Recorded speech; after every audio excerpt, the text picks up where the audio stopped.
Online betting యాప్ల promotion కేసులో సినీ నటుడు రానా ఈడీ విచారణకు హాజరయ్యారు. ఇప్పటికే పలువురు సినీ ప్రముఖులను విచారించిన ఇవాళ సినీ నటుడు రానాను విచారించనుంది. అక్రమ లావాదేవీలకు సంబంధించిన వివరాలు అలాగే ఈ బెట్టింగ్ యాప్లతో సంబంధాలపై ప్రశ్నించనున్నట్లు తెలుస్తోంది. ఇక బెట్టింగ్ యాప్ల కేసులో జూలై 23న విచారణకు హాజరు కావాలంటూ గతంలో రానాకు ఈడీ నోటీసులు ఇచ్చింది. అయితే ముందస్తు కార్యక్రమాలు షూటింగ్స్ వల్ల హాజరు కాలేనని తనకు కొంత సమయం కావాలని రానా ఈడీని కోరారు. దీంతో ఆయన అభ్యర్థనపై ఈడీ అధికారులు ఆగస్టు 11న ఖచ్చితంగా విచారణకు రావాలని తెలిపారు.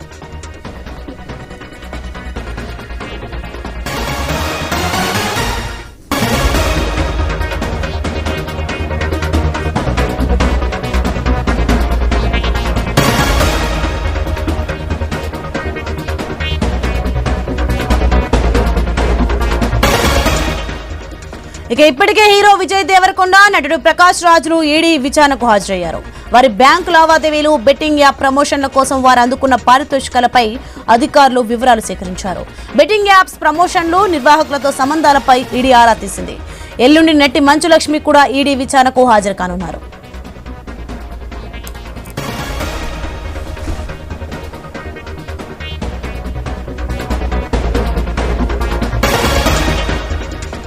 రైట్, ఇదే అంశానికి సంబంధించి మరింత సమాచారం మా ప్రతినిధి ప్రవీణ్ ఫోన్లలో అందిస్తారు. ప్రవీణ్, ఆన్లైన్ బెట్టింగ్ యాప్ల ప్రమోషన్ కేసులో సినీ నటుడు రానా ఈడీ విచారణకు హాజరైనట్లుగా చూస్తున్నాం. అలాగే అసలు ఈ విచారణలో ఏం తెలింది ఏంటి? అయితే కాసేపటి క్రితమే బెట్టింగ్ యాప్ ప్రమోషన్ కేసులో నటుడు రానా ఈడీ విచారణకు బషీర్బాగ్ ఈడీ విచారణకు హాజరయ్యారు. అయితే నటులు, యాంకర్లు, సోషల్ మీడియా ఇన్ఫ్లుయర్లు, టీవీ హోస్టర్తో పాటు 29 మంది పైన అక్రమ బెట్టింగ్ యాప్ లో ప్రోత్సహించినందుకు ఈడీ కేసు నమోదు చేసింది. అయితే ఈ జంగ్లీ రమ్మీ, A23, జిట్వీస్, ప్యారీ మ్యాచ్, టోటల్ 365 వంటి ప్లాట్ఫామ్లకు చెల్లించినటువంటి ప్రమోషన్ల పైన కేసు నమోదైంది.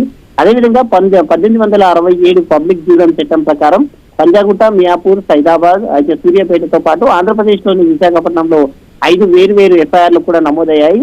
ఈ కేసులో మనీ లాండరింగ్ జరిగిందనే కోణం లోపల ఈడీ అధికారులు దృష్టి సారించారు. ఈ కేసులో అయితే ఈడీ ఇప్పటికే మొత్తం టోల్గా కూడా ఈ యొక్క ఇన్ఫర్మేషన్ మొత్తం కేసు నమోదు చేసి ఇందులో భాగంగానే ఈ కేసులో ఉన్న నిందితులను వరుసగా ఈడీ విచారణ చేస్తుంది. ఇప్పటికే ఈ కేసులో నటుడు ప్రకాష్ రాజును, విజయ్ దేవరకొండలను విచారించింది.